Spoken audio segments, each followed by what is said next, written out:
सरकारी ज़मीन को अपने नाम पर कैसे करें 2024। वैसे तो मैंने इस पर बहुत सी वीडियो बना रखी है, लेकिन आज मैं इस पर स्पेशल वीडियो बनाने जा रहा हूं और आपको बताऊंगा कि सरकारी ज़मीन को आप अपने नाम पर कैसे कर सकते हैं, या सरकारी ज़मीन पर आप किस प्रकार से अपना नाम दर्ज करवा सकते हैं। अगर आप गांव में के अंदर रहते हैं और गांव में अधिकतर लोगों के पास सरकारी ज़मीनें होती हैं, जिन सरकारी ज़मीनों पर उनका यानी कि नाम होता है, नाम नहीं होता है सॉरी, उनका कब्जा होता है, और कब्जे के बाद जब उन्हें कहीं पर लोन या वगैरह की आवश्यकता पड़ती है तो बैंक जाकर मांगता है कि क्या इस भूमि का कोई कागज़ है जो आपके नाम से है। तो आइए आज इस वीडियो में जो है विस्तार से बात करते हैं कि आखिर सरकारी ज़मीन में आप अपना नाम कैसे करें 2024 के अंदर। वीडियो को विस्तार से शुरू करने से पहले आपसे गुजारिश है कि अगर आप भी मेरे इस YouTube चैनल पर पहली बार आए हैं तो कृपया चैनल को सब्सक्राइब कर लें और साथ में बेल आइकन की घंटी को दबाना बिल्कुल ना भूलें। तो चलिए वीडियो को विस्तार से शुरू करते हैं। साथियों, जैसा कि मैंने कहा है कि वीडियो के अंदर अगर आपको किसी भी प्रकार का कोई सवाल है तो वीडियो के डिस्क्रिप्शन में आप उस सवाल को लिख सकते हैं। और साथ ही आपको बता दूं कि अगर आप इस YouTube चैनल को ज्वाइन करना चाहते हैं, क्योंकि ज्वाइन करने से आपको ही फ़ायदा होगा, लाभ होगा, कुछ आपको प्रीमियम देना पड़ेगा, उसके बाद आप इस YouTube चैनल को यानी कि ज्वाइन भी कर सकते हैं और साथ में सब्सक्राइब करना ना भूलें। वीडियो को लाइक ज़रूर करें। भारत में ऐसी ज़मीन है, जो भारत हमारा मुल्क है उसमें ऐसी कई ज़मीनें हैं जहाँ पर सरकार की कब्जा नहीं है, यानी कि ऐसी बहुत सी भूमि आपको गांव के आसपास भी मिल जाएगी जिस पर सरकार का कब्जा नहीं है, बल्कि उस ज़मीन पर ग्रामीण अपने यानी कि सुविधा गुजारा करते हैं। ऐसी ज़मीन सरकार की समय समय पर खाली पड़ी रहती है। लेकिन यदि ग्रामीण को सरकारी ज़मीन अपने नाम करना हो तो सरकार द्वारा कई विकल्प प्रदान किए जाते हैं। ऐसा नहीं है कि आपने उस भूमि को कब्जा लिया, क्योंकि पहले आपको बता दूं कि जिन लोगों के पास अपनी भूमि में उनका नाम नहीं था, स्वामित्व योजना के आधार पर ऐसे लोगों को उसमें ले लिया गया था और ऐसे लोगों के नाम पर वो भूमि दर्ज हो गई थी। और सबसे पहले ये भूमि का जो स्वामित्व की योजना थी पूरे भारत में हरियाणा से लागू हुई और सहज सहज वो पूरे भारत के अंदर लागू हो गई। जिन लोगों का सरकारी भूमि जिनके पास थी और उस भूमि के अंदर उन लोगों का नाम नहीं था, तो स्वामित्व योजना के आधार पर ऐसे लोगों को उस भूमि के ऊपर यानी मालिकाना हक प्राप्त हो गया था। सरकारी ज़मीन को अपने नाम करा सकते हैं, बिल्कुल करा सकते हैं। यदि सरकारी ज़मीन खेती के लिए उपयोगी है तो उसे अपने नाम कराने में कई विकल्प उपलब्ध हैं, और इस YouTube चैनल के अंदर मैंने ऐसी बहुत सी वीडियो बना रखी हैं जो उत्तर प्रदेश भूमि विधियों के आधार पर मैंने पूरे नियम के साथ बता रखा है कि इस प्रकार के जो नियम के आधार पर अगर आपके पास कोई ऐसी भूमि है जो खेती बाड़ी की है तो उसके अंदर भी आप अपना नाम दर्ज कर जा सकते हैं। जैसे कोर्ट के द्वारा उस ज़मीन को ग्रामीण अपने नाम करा सकते हैं, और ज़मीन को अपने नाम कराने की प्रक्रिया यानी इस प्रकार से है जो मैं इस वीडियो के अंदर भी आपको बता रहा हूँ। ध्यान देने वाली बात यह है कि किसी भी ज़मीन पर कब्जा करना कानूनी अपराध है, ये मैं आपको पहले बता देता हूँ, क्योंकि आप सोचेंगे कि अकरम भाई वीडियो के अंदर इस बात को बता रहा है तो चलो हम भी कहीं पर कब्जा कर लेते हैं। और ऐसे बहुत से व्यक्ति हैं जिनकी मुझे कॉल भी आती है कि अकरम भाई हम कब्जा करना चाहते हैं तो कहाँ पर कब्जा करें। ये भी मेरे से ही पूछ के कब्जा, यानी वो चाहते हैं कि अकरम ही बताए उनके गांव में ऐसी कौन सी खाली भूमि पड़ी हुई है। यदि आप गलत नज़र से यानी कब्जा करते हैं तो सज़ा भी हो सकती है, बिल्कुल 100%। और इस कानूनी प्रक्रिया में यानी सरकारी ज़मीन को अपने नाम कराने की पूरी जानकारी मैं अब आपको बताने जा रहा हूँ। सरकारी ज़मीन को अपने नाम कैसे कराएं, इस वीडियो का यही टॉपिक है और इसी मुद्दे पर हम बात कर रहे हैं। अगर वीडियो को स्किप कर दिया आपने या छोड़ दिया तो आपको नहीं पता चलेगा। सबसे पहले किसी भी सरकारी ज़मीन को अपने नाम कराने के लिए वह ज़मीन आपके कब्जे में होना बहुत ही ज़रूरी होता है। मान लीजिए कि आपके पास सरकारी भूमि है लेकिन वो भूमि आपके कब्जे में नहीं है, तो उस भूमि पर आप अपना नाम नहीं लिखवा सकते हैं। तभी आप ज़मीन को अपने नाम कराने के लिए कानूनी नियमों का पालन भी कर सकते हैं। जैसे कि मैंने बुक दिखाई, इस बुक के अंदर इस प्रकार के कानून हैं। अगर आपके कब्जे में वो भूमि है तो आप उस भूमि को अपने नाम करा सकते हैं।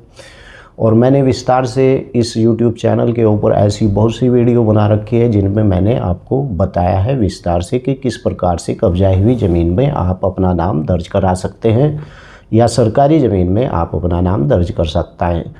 यानी कि घनी आबादी या ग्रामीण क्षेत्र में सरकारी ज़मीन लगभग 30 साल पुराना कब्जा होना चाहिए। तो उस ज़मीन को कानूनी नियमों के अनुसार कोर्ट के द्वारा उस ज़मीन को अपने नाम करना जारी कर सकते हैं। सरकारी ज़मीन में अपना नाम कराने की क्या प्रक्रिया है, मैं आपको बता देता हूं कि सरकारी ज़मीन को अपने नाम कराने के लिए आप मेरे जितनी भी वीडियो हैं उन्हें सबको फॉलो करेंगे तो आपको पता चल जाएगा कि सरकारी ज़मीन में किस तरह अपना नाम कराया जाता है। लेकिन मैं फिर भी यहाँ पर बता दूँ, सरकारी ज़मीन को अपने नाम कराने के लिए ज़मीन पर आपका सबसे पहले कब्जा होना बहुत ही ज़रूरी होता है। इसके बाद यानी ग्रामीण क्षेत्र का मुखिया सरपंच के द्वारा एक पेपर बनवाया जाता है।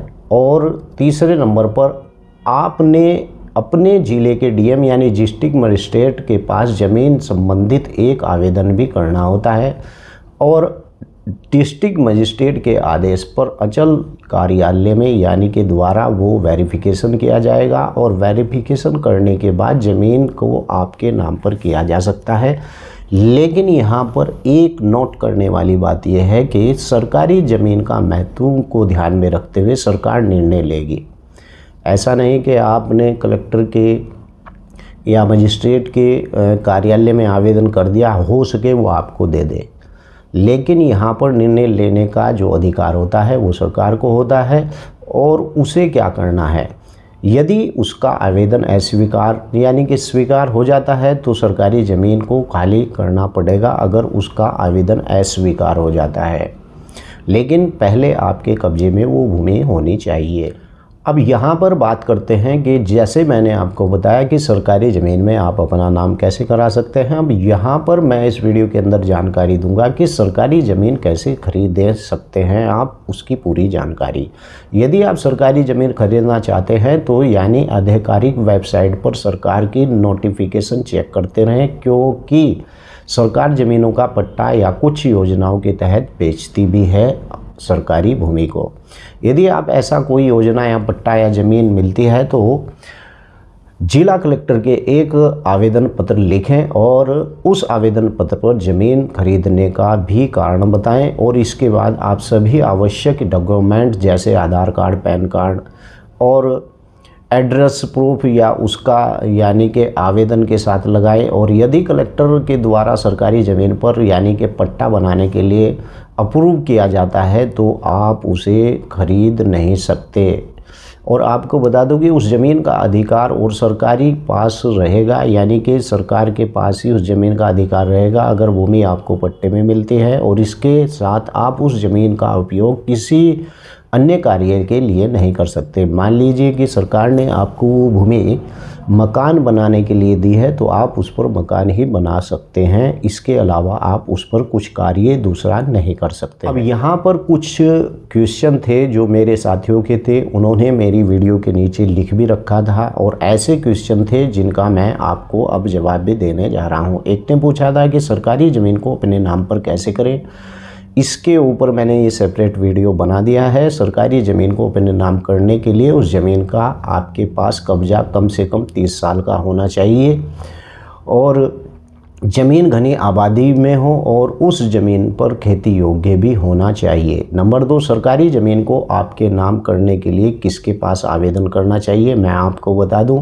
कि सरकारी ज़मीन को अपने नाम कराने के लिए पहले मुखिया सरपंच के द्वारा एक पेपर बनवाएं और उसके बाद जिला के डीएम मजिस्ट्रेट के पास आवेदन कर सकते हैं। तीसरा सवाल ये था कि सरकारी ज़मीन को लीज पर कैसे लेते हैं, तो आपको बता दूं कि सरकारी ज़मीन को लीज पर लेने के लिए जिला कार्यालय में आवेदन करना होता है या फिर आधिकारिक वेबसाइट पर जाए और लीज पर लेने हेतु ऑनलाइन आवेदन कर सकते हैं। और चौथा सवाल था कि सरकारी ज़मीन पर कब्जा करने के लिए कौन सी धारा लगती है। तो आप सरकारी ज़मीन पर कब्जा करने वाले व्यक्ति के ऊपर धारा 91 लगती है और इस धारा के लगान का 50 गुना जुर्माना और 3 महीने की सज़ा का प्रावधान है। इस धारा से बचने के लिए सरकारी ज़मीन को कानूनी नियम के तहत पट्टा बनवाएं, यानी कि ऐसे ही नहीं आपने किसी भी भूमि के ऊपर कब्जा कर लिया तो धारा 91 का आपको नोटिस दिया जाएगा।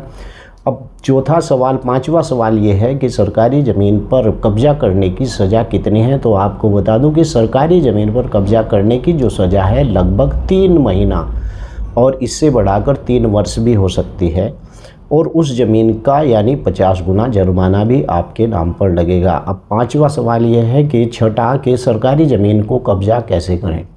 तो यहाँ पर आपको मैं बता देता हूँ, सरकारी ज़मीन पर कब्जा कोई नहीं कर सकता है, लेकिन कुछ लोग कुछ सरकारी ज़मीनों पर कब्जा कर लेते हैं क्योंकि सरकार को जिस ज़मीन पर कोई काम नहीं होता है तब वह ज़मीन यानी खाली पड़ी रहती है, लेकिन जब भी सरकार को ज़मीन की आवश्यकता होती है तो कब्जे के लिए ज़मीन को खाली करना पड़ जाता है और वही सरकारी ज़मीन पर कब्जा करना गैर कानूनी है। और कोशिश करें कि आप भी इससे कब्जे से बचें। और इस प्रकार से अगर आप किसी ग्राम पंचायत में रहते हैं तो बेहतर यही है कि आप किसी भी भूमि के आवंटन में भाग लें और भाग लेने के बाद ऐसी सरकारी भूमि पर आपका नाम भी चढ़ जाएगा। तो आपका भी कोई इसी प्रकार का सवाल है तो वीडियो के नीचे लिख सकते हैं।